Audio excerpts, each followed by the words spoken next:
Kellyanne Conway, tweeted this picture about Donald Trump's electoral college vote count. Take a look.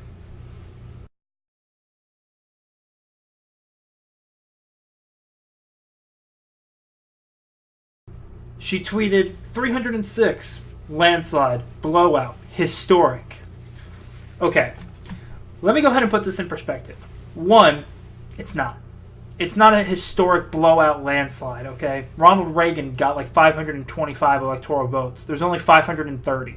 So, we've had more historic blowouts in electoral college history than Donald Trump getting 306. He didn't win that many. Second point, he lost the popular vote. We have to keep this in mind. He lost the popular vote. Hillary Clinton won the popular vote by more than 2 million. Some estimates are claiming more than 2 million people voted for Hillary Clinton than Donald Trump. It's not historic. It's not a blowout. 2 million people didn't have their voices be heard.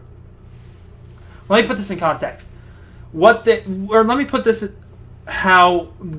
to be saying in the near future. What they're going to be saying in the near future is, look at this, Donald Trump won the Electoral College, he has a mandate. When they say he has a mandate, they're saying, look, everyone get out of the way, Donald Trump won the election, therefore he has to do what he has to do. The American people voted him in. He has to do what he promised because he has a mandate. He has to fulfill his promises to the American people. That's incorrect because he lost the popular vote, and your mandate point based on the Electoral College is factually incorrect. He didn't win that many electoral votes. Hillary Clinton still had she was still really close to his Electoral College lead. So let's put this in perspective because Republicans will hate when you put this in perspective. So I have some numbers here. In 2008, Obama won 67.84% of the Electoral College. That's 365 electoral votes. That's easily more than Donald Trump. Easily, by simple math. In 2012, he won 61.71% of the electoral vote. That is 332 Electoral College votes. Donald Trump won, like I said, 306. Okay? Donald Trump only won 56.88% of the Electoral College. He won 4 points less than Obama in 2012 and almost 11 points less than Obama in 2008. If anyone had a mandate, Obama had a mandate. Not only did he win the Electoral College more than Donald Trump did in this 2016 election, he also won the popular vote. He beat out John McCain by, I think, 10 million votes, and he beat out Romney by, I think, 5 or 6 million votes in the popular vote. So if anyone had a mandate, it was Obama. Obama had a mandate. Technically, by your logic, if Donald Trump had a mandate, Obama had a super mandate that he didn't get to accomplish because he lost the House and the Senate in 2008. And even when he did have the House and the Senate in 2008, they still didn't get anything done. So, remember this clip?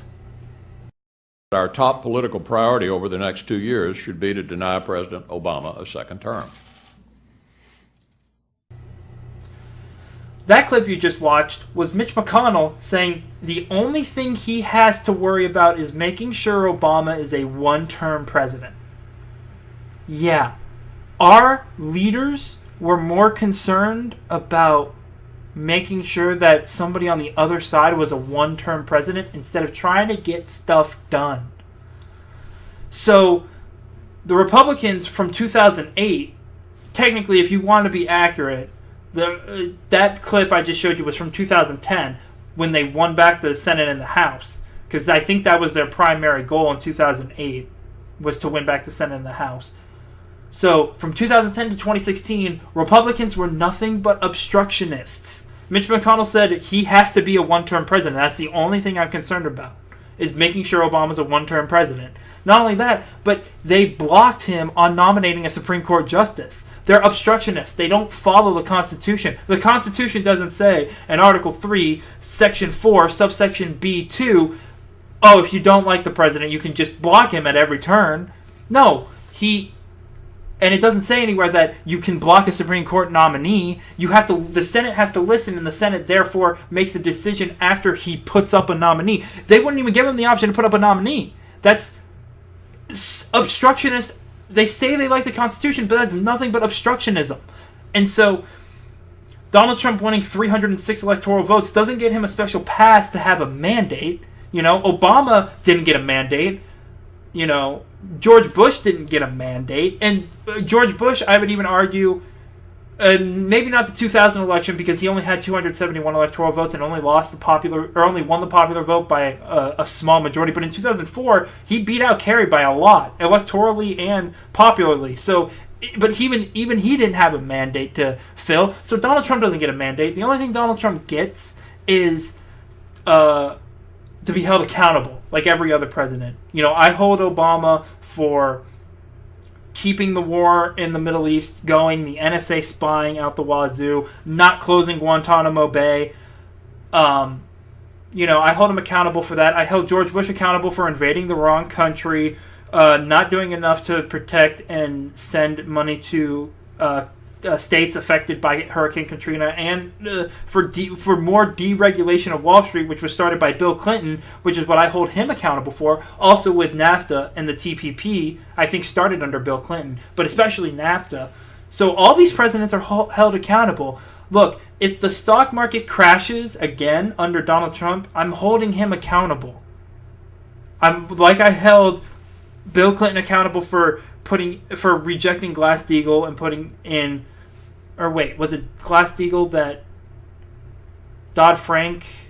Am I getting mixed up? Anyways, he added in a piece of legislation that made it easier for Wall Street to gamble with the money. So I held him accountable for that. I'm going to hold Barack Obama for beefing up NSA spying and continuing the war in the Middle East and not doing anything about guns. So I'll hold Donald Trump accountable for anything he does wrong, in my view. And that's just it. So the only thing Donald Trump gets out of 306 electoral college vote and losing the popular vote by 2 million is to be held accountable like every other president.